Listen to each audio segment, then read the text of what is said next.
Assalamualaikum warahmatullahi wabarakatuh. Perkenalkan, nama saya Ayu Putri Haryanto.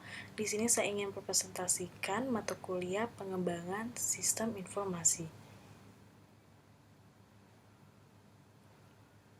Pengembangan sistem informasi. Definisi pengembangan sistem: menyusun suatu sistem baru untuk menggantikan sistem yang lama secara keseluruhan atau memperbaiki sistem yang telah ada.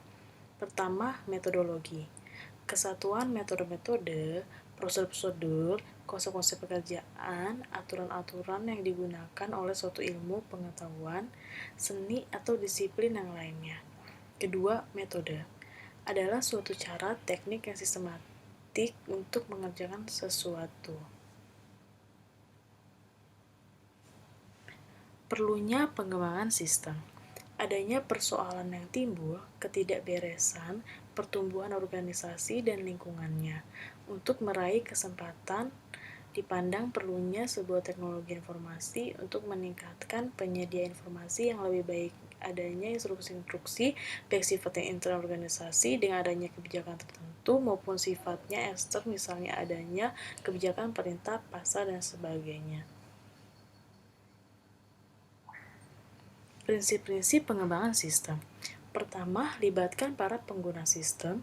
Kedua, gunakan pendekatan pemecahan masalah. Ketiga, bentuklah fase dan aktivitas. Keempat, dokumentasikan sepanjang pengembangan. Kelima, bentuklah standar. Keenam, kelola proses dan proyek. Ketujuh, membenarkan sistem informasi sebagai investasi modal. Kedelapan, janganlah takut untuk membatalkan atau merevisi lingkup. Kesembilan, bagilah dan taklukkan. Kesepuluh, desainlah sistem untuk pertumbuhan dan perubahan. Tahapan pengembangan sistem SDLC. Pertama, identifikasi dan seleksi sistem.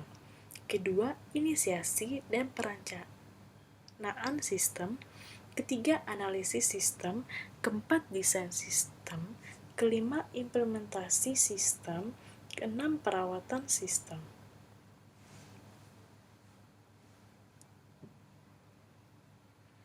Identifikasi dan seleksi sistem.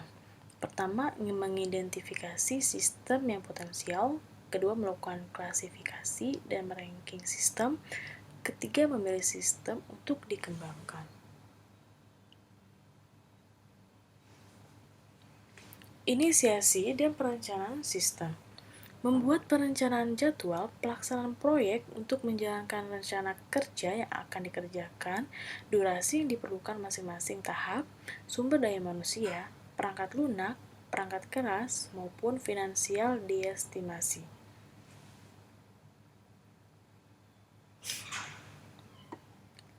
Analisis sistem. Tahapan di mana sistem yang sedang berjalan dipelajari dan sistem pengganti diusulkan. Aktivitas utama dalam tahapan analisis: 1. Mengumpulkan informasi. Kedua, mendefinisikan sistem rekrutmen. Ketiga, memprioritaskan kebutuhan. Keempat, menyusun dan mengevaluasi alternatif. Dan terakhir, mengulas kebutuhan dengan pihak manajemen.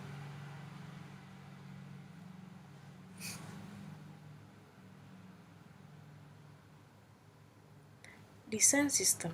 Tahapan desain sistem dibagi menjadi dua tahap, yaitu pertama, desain logis, deskripsi fungsional mengenai data dan proses yang ada dalam sistem baru.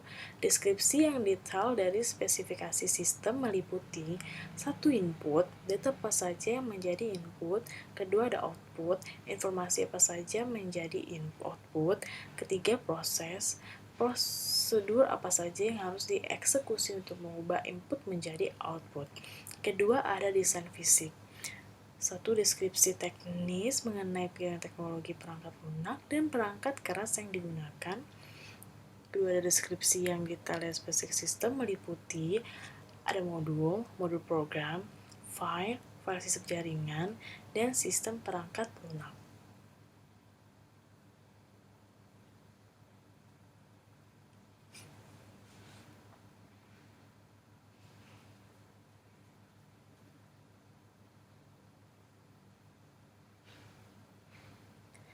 Aktivitas utama pada tahapan desain.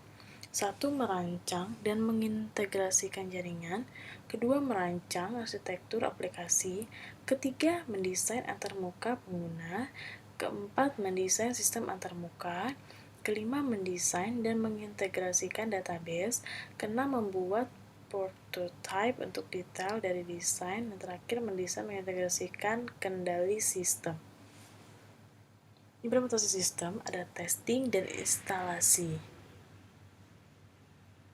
Perawatan sistem. Sistem secara sistematis diperbaiki dan ditingkatkan. Hasil dari tahapan ini adalah versi baru dari perangkat lunak yang telah dibuat. Rangkuman. Pertama, sistem informasi yang baik dihasilkan dari pengembangan sistem dengan metode yang terstandarisasi. Salah satunya adalah System Development Life Cycle. 2. Langkah-langkah dalam SDLC terdiri dari analisis, desain, pengujian, dan pemeliharaan. Tahapan ini merupakan tahapan terurut yang tidak boleh dilewati atau ditukar urutan pelaksanaannya. Ketiga, SDLC memiliki kelemahan antara lain biaya dan waktu yang tinggi dan memiliki metode yang tidak fleksibel karena keseluruhan langkah harus diikuti.